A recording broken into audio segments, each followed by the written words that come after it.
এই বাংলা স্টেডিয়ামে আছেন রিপোর্টার মাহবুব রিমন। বঙ্গবন্ধু টি-20 কাপের দলগুলোর প্রস্তুতির সবশেষ খবর জানতে আমরা এখন সরাসরি যুক্ত হচ্ছি তার সঙ্গে। রিমন,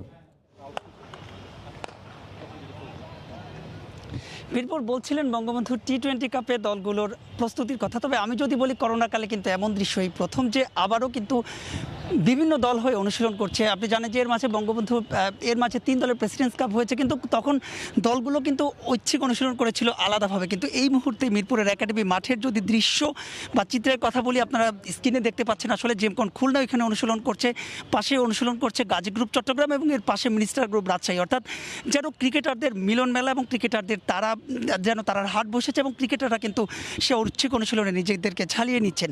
আর যদি বলি যে বঙ্গবন্ধু টি-20 কাপের কথা, আপনি জানেন যে 24 তারিখ থেকে শুরু হচ্ছে আসর। তবে আজ থেকে কিন্তু যে বায়ো বাবলের কথা বলা হচ্ছিল, সেই বায়োসিকিউর বাবুলে কিন্তু দলগুলো ঢুকে গেছে। তবে সব ছাপিয়ে কিন্তু আজকে আলোচনায় বাংলাদেশ ওয়ানডে দলের অধিনায়ক এবং বরিশালের ক্যাপ্টেন তামিম ইকবলের যে তিনি আজকে আসলে গণমাধ্যমকে একটি দীর্ঘ গণমাধ্যমের সঙ্গে কথা বলেছেন।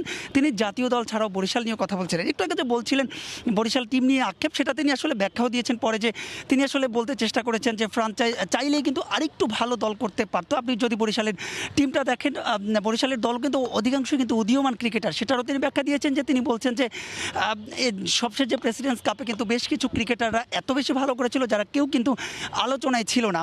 তো সেক্ষেত্রে আসলে তিনি প্রত্যাশা করছেন যে হয়তোবা ফরচুন বরিশাল, যারা কিনা 4 বছর বাদে আবারও কিন্তু বিসিবি আয়োজিত কোনো টি-20 টুর্নামেন্টে এসেছে, সেই টুর্নামেন্টে ভালো করবে। আর যদি তামিমের আরেকটু বিষয় বলি, জাতীয় দলের ওয়ানডে অধিনায়কত্ব নিয়ে তিনি কথা বলেছেন এবং তার কাছে আসলে জানতে চাওয়া হয়েছিল যে তিনি দারুণ শুরুর পরেও আসলে বেশ কিছু ম্যাচে আমরা লক্ষ্য করেছি যে তিনি শুরুটা আসলে রানটাকে বড় করতে পারেননি, কেন আসলে এমনটা হয়েছে। তখন আসলে তার কাছে জানতে চাওয়া হয়েছিল যে তিনি জাতীয় দলের অধিনায়কত্বটা তার ব্যক্তিগত আসলে পারফরমেন্সের আসলে কোনো প্রেশার মনে করেন কিনা। তখন আসলে তিনি বলেছেন যে মাত্র 3 ম্যাচ ওয়ানডেতে তিনি দলকে অধিনায়কত্ব করেছেন, তো সেক্ষেত্রে আসলে এখন আসলে প্রেশারের কিছু না।